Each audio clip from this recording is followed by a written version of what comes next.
दोस्तों आज मैं आपको बताने जा रहा हूँ आपको अपने इंस्टाग्राम के अकाउंट को पब्लिक से प्राइवेट में कैसे कन्वर्ट करना है।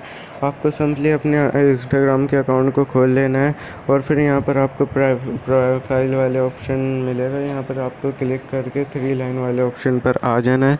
3 लाइन वाले ऑप्शन पर आने के बाद यहाँ पर ऑप्शन मिलेगा आपको अकाउंट प्राइवेसी। अगर ये यहाँ पर आपको ना दिखे तो फिर आपको सिंपली सर्च कर लेना है अकाउंट प्राइवेसी करके। ये फर्स्ट नंबर पर ये आपको दिख जाएगा और यहाँ पर आपको सिंपली क्लिक कर लेना है। क्लिक करने के बाद यहाँ पर आएगा स्विच टू प्राइवेट अकाउंट।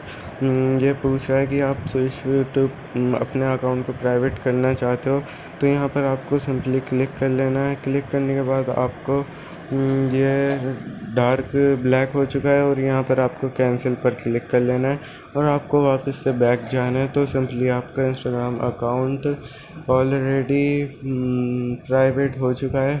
अगर आपको वीडियो अच्छी लगी हो तो वीडियो को लाइक कर दीजिए और चैनल को सब्सक्राइब करे बगैर जाइए मत, क्योंकि मैं आपके लिए ऐसी हेल्पिंग वीडियोस और बनाते रहता हूँ। मिलेंगे अगली वीडियो में, तब तक के लिए गुड बाय गाइस।